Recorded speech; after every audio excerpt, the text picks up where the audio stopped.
I think, personally, I have an addiction to zero-sum games. I'm a day trader and a pre-med. And this video is for all y'all pre-meds. So, bit of story time before we begin. But take out your notebooks, I'm going to explain you what pre-med's like, what I'm doing, the PFP method, and how you can improve your life. That being said, let's begin with this. My name's Aryan, by the way, not German. Anyways, pre-med, zero-sum game. A lot of people do not like giving out information. The reason for this is pretty simple. When you're a pre-med student, everyone is gunning for those 130 spots at Harvard Med School. If you give out information about what you're doing, your opportunities, other people are going to look at that and they're going to try to one-up you. And when they one-up you, you have to one-up them, but you don't know what if they one-up you, and it's a whole process. And because of that, it's just simpler to wait until you're in med school and then share information, which most of the time is outdated. However, even though I recognize that I'm creating more competition for myself, I believe in one thing. If you can proudly say what you are, you will improve. And so, this video is my way of saying what I am and that I'm willing to improve. With that all cleared up, let me explain you what we're covering in today's video. I'm going to be explaining you the present portion of the PFP method. So, last video, I gave you a step-by-step instructions how to do present, how to do future, how to do past. These are the steps. If you need to review them again, go watch the previous video. But today, I'll be focusing on present and show you how I completed present, what my current activities are, and this will set the foundation for the 2025 grind, where I'll be using this present and implementing the future, which are the goals, based on these present activities I currently am doing. That being said, let's get into things. I framed all my current activities, whatever I'm currently doing, on 5 things. And these are important for a med student or someone who's trying to get into med school. The base of my activities are basically checking boxes and actual effort. So if you're going to ask, but aren't you just checking boxes? Yes, but I'm also putting in some actual effort in the things I want to improve. That being said, there are 5 pillars for med students to get into a good med school: GPA, MCAT, research, shadowing, and clinical. There is a priority order, of course, which is GPA and MCAT. Those are number 1 and number 2. Number 3 is shared by research and clinical. Number 4 is X Factor, and number 5 is shadowing. I put it in this order because that's where I remembered it. That's the order I remember it personally in. But the prioritization order is GPA, MCAT, research, clinical, X Factor, shadowing. That all being said, all my activities are based on these 5 aspects. And so, I'm trying to improve in these 5 aspects so I can improve my chances to be a top 3 medical school student. Currently I'm undergrad, currently I'm pre-med, trying to reach there. These are my activities. Seems like a lot. It is a lot. But the whole point of this channel is showing that even if you're starting out from somewhere, you have to improve. You'll be starting out from rock bottom, or you could be starting off from the top of the top. Everyone has to improve. So these are my activities. They seem like a lot. They're probably enough to get me into a top 15, top 10 medical school if I continued them for the rest of my undergrad. But I'm aiming for the top 3, so I'm going to improve these. So let's go in depth, one by one, about these activities. So if you could recall, what the first step was, is you have to list your activities and the amount of time you spend per week and what you believe you spend per week on those activities. So the first activity I do is I'm a medical assistant at a hospital and I work in cardiology. This is 9 hours of my time per week. I work one day, which is Friday, but this is related to my clinical work. As you can see up here, clinical is one of the 5 pillars. I'm also shadowing in urology. This takes up 3 hours of my week. I do this Wednesday. I arrive at the hospital at 6:50 on the dot. Can't even arrive late. And I shadow 3 hours every Wednesday, usually. I also go to the gym. I'm a calisthenics enthusiast. I like doing pull-ups. I don't like doing any other workout. I literally only do pull-ups. But this takes up 10 hours of my week. It's for personal development. It's not an aspect in these 6 sort of things. It's not my X factor. Don't get me wrong. I love working out, but it's not something I want to make my X factor. But it's important for me, so I do it. General tutoring. This is related to my first X factor. I have 2 X factors because my second X factor is day trading, and day trading is looked down upon, or so I've heard from pre-med Reddit, just Premed Reddit, honestly. But yeah, Premed Reddit, that it shows a bit of greed, shows that you want to earn money, and trying to earn money and going into med school, adcoms just don't like that. Adcoms meaning the admissions, basically, admissions. So they don't like seeing people who are greedy. So that's why I put two X factors. Day trading, even though it takes up like 18 hours of my week, is my X factor B. So I general tutor for 6 hours per week, shift related. I get money for it. I TA 10 hours a week, two classes, biology and chemistry at their lowest divisions because I wanted to sort of get in the flow of teaching new students who are in college. So it's also work related. I get paid for it. YouTube tutoring, which is 3 hours. I am not going to link the channel. Still embarrassed by it, but it's an interest for me because I'm not getting paid for it, but it's also related to my X Factor A. My classes, I'm at a top 50 university, state university. It's related to my GPA, university related. I have 18 credits, as I just said. Trying to do my best in them. I'm probably going to get 4.0s, all classes. So, GPA related. Homework, I spend 3 hours per week or so. I think I spend 3 hours per week. Also university related, GPA. Application work, trying to get research, preferably out of state because these out of state opportunities in the summer usually result in at least a poster, and that's something you can put on your med school app. So, research related, research, 4 hours. I spend time writing applications. I have a list of a bunch of applications. I'll show that in a later video, but that's all you have to know. I work on applications to get my research. Tuberculosis lead compounds is my current research project. I'm working with my biochem teacher. It takes up 2 hours per week. It's a really short-term project, but I am having a presentation at the end of the quarter for that research, which is good. The only issue is it is a really short-term research, and I don't put that much time into it that I should. Day trading, this is a lot of my time gone. 18 hours. I spend it from 5 to 8 a.m. in the morning. I wake up at 5, 8 a.m. I am trading in those 3 hours. I also spend a lot of time learning about the concepts. I trade using the ICT method. So I spend a lot of time learning from ICT. Driving, I'm not dorming at like my campus. I am staying at home, my house. So driving is an inevitable time spent. I'm driving because I have to reach the hospital, I have to go to the gym, I have to go to a variety of places, and because of that, there's no point in dorming and having a car. That would be something like spending at least 25K on room and board, which is better spent as just 5K and staying at my house in my room, which is great. Anyways, a lot of random stuff I do. This is 8 hours, inevitable time spent. I don't really want to put a name on this. I can be like eating out with my friends, or I could be just relaxing, watching a movie, which is rare, but I do. I also sleep 56 hours per week. Something I want. It's important. It's inevitable time spent. Sometimes I go under this limit, but I definitely try to keep it at 56, which is approximately 8-ish hours. Yeah, 8-ish hours per night. And eating. This is my main social sort of place. I don't eat for sustenance. I mainly eat with other people or with my family. I use this as a moment for social connection. So, inevitable time spent, once again. Those are my rough activities, just to review: GPA, MCAT, research, shadowing, clinical. And that's how I base these activities.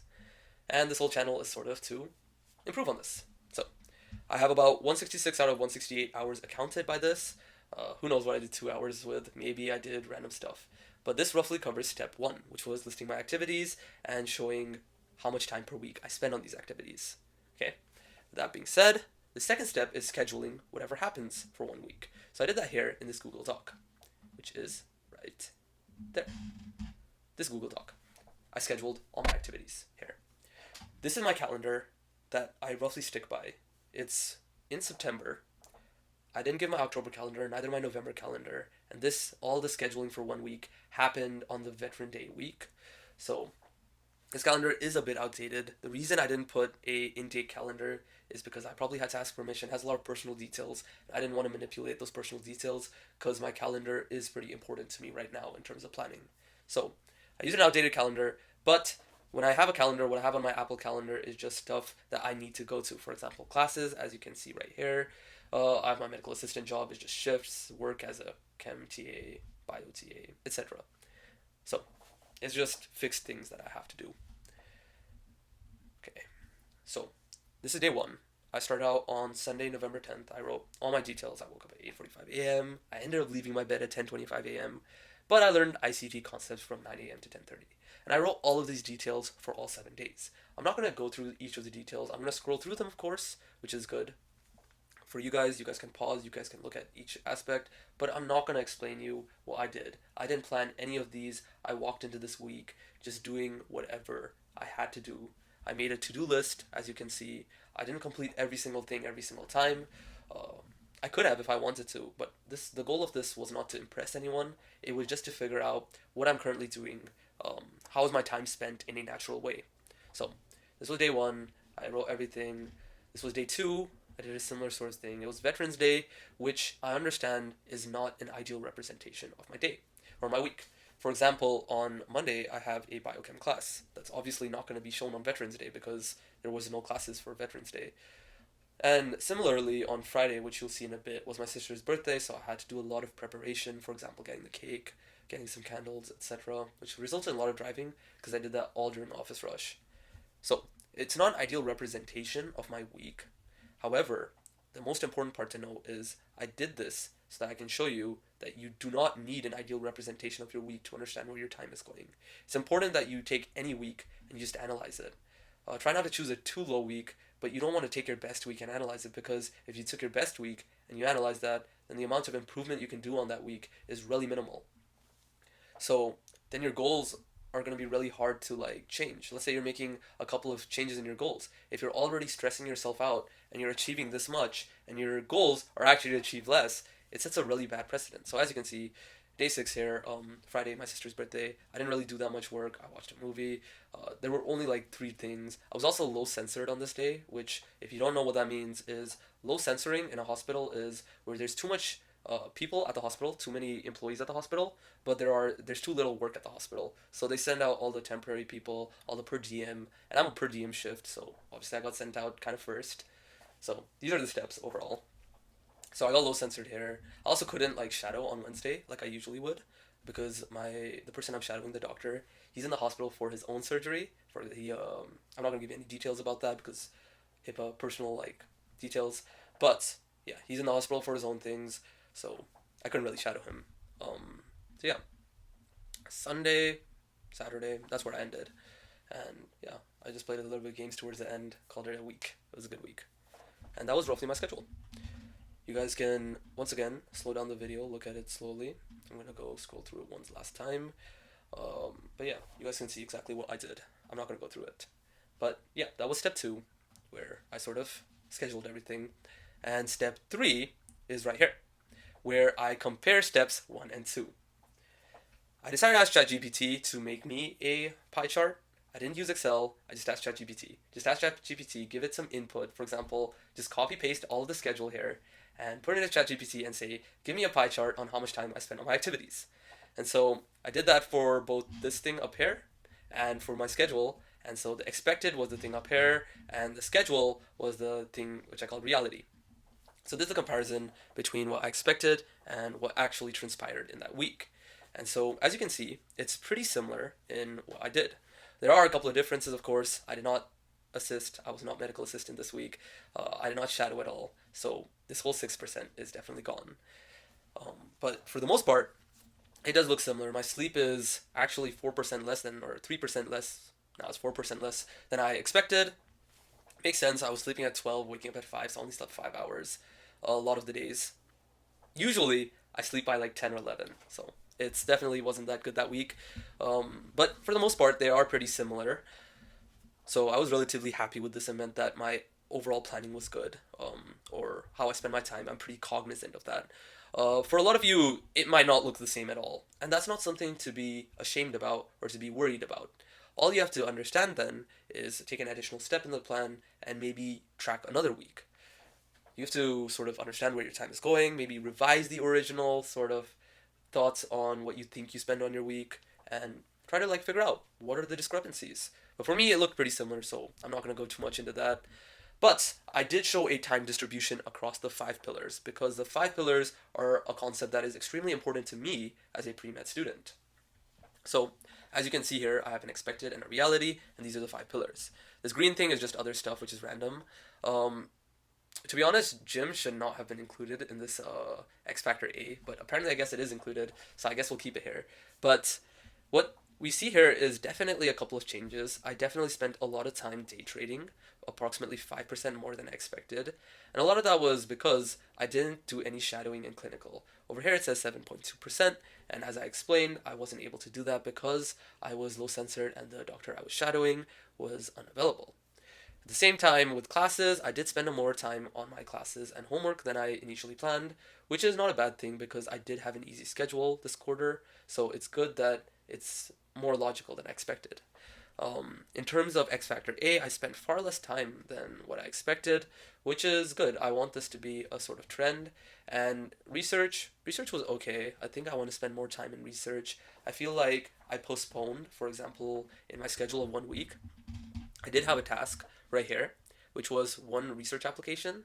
I postponed it like crazy because, as you can see in these finished applications, like not done, finished application not done, and on a finished application not done. But on Thursday, when I had to get it, like had to get someone to revise it, and Thursday was the day for revision, I finally finished it. So procrastinated on it like crazy. I feel like I could have done a better job with research overall. But yeah, that's overall the schedule. Looks pretty normal, pretty expected to reality. But yeah, that's overall what I've seen. So let's move into the final thoughts. I understand it wasn't really here on this steps, but these final thoughts is sort of give you guidance of what I'm seeing, and I feel like this self-reflection is pretty important when you're doing the PFP method. So, based on what I spend my time with, I've noticed that my schedule has no MCAT. If we can review back up on the first page here, it says that the 5 pillars of a medical student is GPA, MCAT, and those are number 1 and 2. So not having MCAT done is a pretty big red flag, and that's something I want to add in my schedule. So I will put that more in the futures part of my video, which is going to come out tomorrow, where I'll be explaining my goals. But these are just the thoughts I've seen in my schedule and what I'm thinking that I need to improve on. So there's no MCAT, which is kind of bad. I don't have long-term research right now. As I stated before, I'm currently doing a short-term research. So once I had long-term, I definitely need to put more time into my research. And so this 3.1% or the 3.6% is not cutting it. There's also minimal time spent on classes due to an easy schedule. So as I recently stated, I am taking an easy schedule. It is 18 credits, however my classes are biochem, psych, and writing. Really easy classes. Plus research credits, of course, but these 3 are really easy classes. Minimal work on my personal projects. Yes, I do have a bunch of personal projects that I want to do. For example, I did have a meeting with my friend or coworker on Sunday, which was the first day right here. Yeah, so I was discussing the trading AI while joining the tutoring room. He's also a tutor like me, but that was a project I want to work on, a trading AI. I also want to work on creating AI for my textbooks that essentially solve things for me. And at the same time, my YouTube channels, which A is the tutoring one and B is this one. So those are personal projects that I want to work on. And they weren't really reflected over this week, which is kind of bad. At the same time, the ICT part, I spent a lot of time studying ICT that week. And once I develop a strategy, that part is going to go away. So it's important to note that. And so I wrote it as a thought. So overall, I did create a pie chart. What I do want to see somewhere towards the middle/end of next year, this is the pie chart I was thinking. I want to reduce the other stuff to 45%. And looking back, 45% is a small amount. I definitely believe that it could be more. But at the same time, when I'm studying for MCAT, this 45% has to stay because the MCAT is such a big part of my time moving into December. With X Factor A, X Factor B, I definitely want to shrink them to 10% each. As you can see here, they're 12 and 15 or 17 and 10, so that's like 27-ish%, which is a lot. I want to shrink that to 20% because, once again, I want to make up some space for MCAT and research, which are at a higher pedestal than what my X Factors should be. GPA, I recognize I'm going to be having tougher classes. For example, physical chem, that's a pretty tough class. PChem, right? So I need to have more time to put in for my GPA/homework. So definitely some time has to come from somewhere. This is a pie chart right there. You're only going to add everything up to 100%. You can't have more than 100. You can't have less than 100. So time has to go from somewhere. So there have been significant decreases here. For clinical and shadowing, I definitely want to increase my time there, even though with the current amount being satisfactory. The reason I want to increase my time there is because I feel like I can put in more effort for my clinical stuff. I feel like it'll be a good help in the overall environment, and it will give me the confidence and the motivation to be a doctor. The more I do day trading, it's like, why even be a doctor? You earn so much from day trading. But I like the concept of being a doctor. I like helping people. And I want to do more clinical and shadowing in order to cultivate that motivation a bit more. Okay, so this was overall my reflection. This was what I covered with the present. So recapping, I listed all my activities with their times. I scheduled everything that happened for that 1 week, and I compared the steps 1 and 2 and gave you an in-depth reflection of how I did this. Now, there are going to be a couple of responses to this video. You might be feeling overwhelmed. Maybe you're also pre-med and maybe you're not doing as much. Or maybe you're doing more than me. But a common response is being overwhelmed. And if you're overwhelmed, I want you to take this opportunity and motivate yourself to start doing more. Because everyone can do what I'm doing. It's not something that I'm doing is special. I'm just trying to effectively plan my time and improve. At the very least, you guys can improve. Even with this schedule, even though I'm spending 166 out of 168 hours, there's still improvement that I can put in. And that's what my whole channel is about. So I want you to take this as motivation. If you're in a position better than me, of course, you'd be probably laughing at what I'm doing. But if that were the case, I still believe, honestly, that you can also improve. Try to add more, try to optimize perhaps, maybe decrease on some of the things that you shouldn't be focusing on as much. For example, day trading, I like it. I'm earning money. But at the same time, X Factor is ranking lower than MCAT, research, clinical, and GPA. So optimizations. So yeah, mostly I want you to take away some motivation from this. With that being said, the plan for the future is it's coming out tomorrow actually. I'll be explaining how I'm going to write my goals and what goals I even have on this overall planning. And I'm going to take these 4 things into account, or these 5 things into account when making those goals. If all of this resonated with you, subscribe. Good luck with your stuff, and take care. Sorry about the lecture video, but it was needed.